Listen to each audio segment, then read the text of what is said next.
Bonjour Monsieur Bureau, Bonjour. Merci de nous recevoir dans votre charmante commune. Donc nous sommes ici pour faire une petite interview sur En mettons à l'arrêt, mais avant de parler de cette action, parlez-nous un petit peu de votre commune.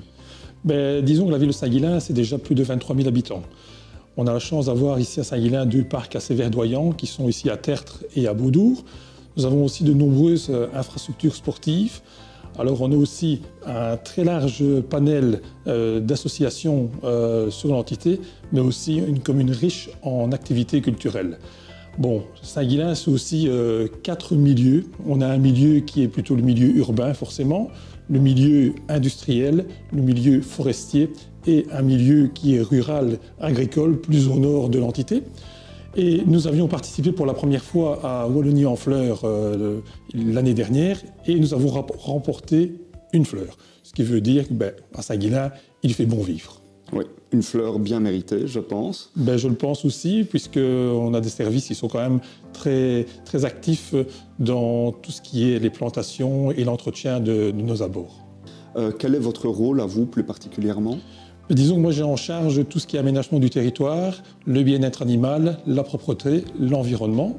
Alors dans l'environnement, forcément, ça prend non seulement la partie industrielle avec l'ensemble des comités de zoning que nous avons sur l'entité, mais aussi le côté plus vert et nature avec notamment le PCDN.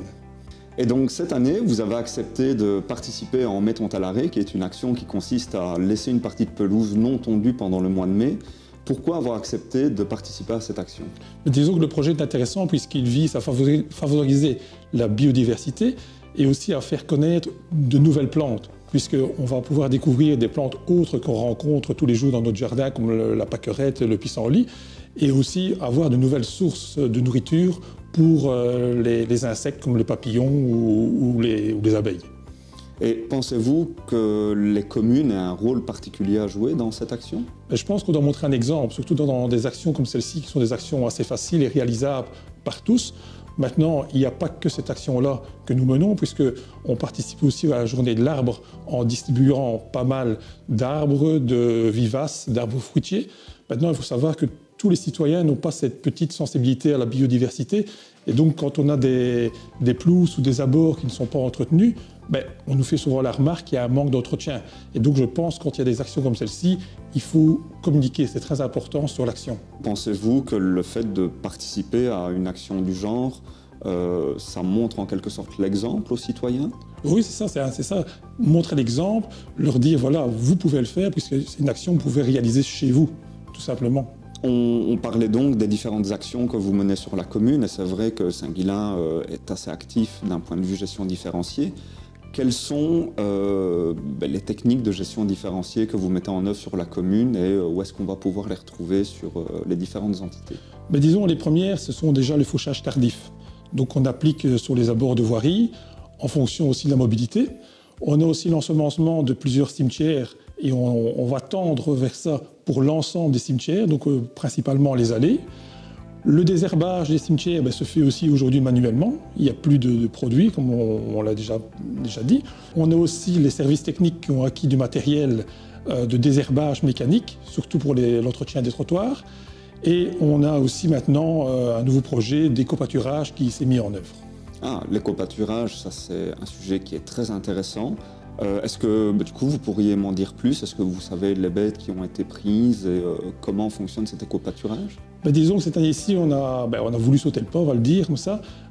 Et donc on a fait un marché avec une entreprise qui est venue placer les clôtures, les abris. Ensuite sont arrivés les moutons.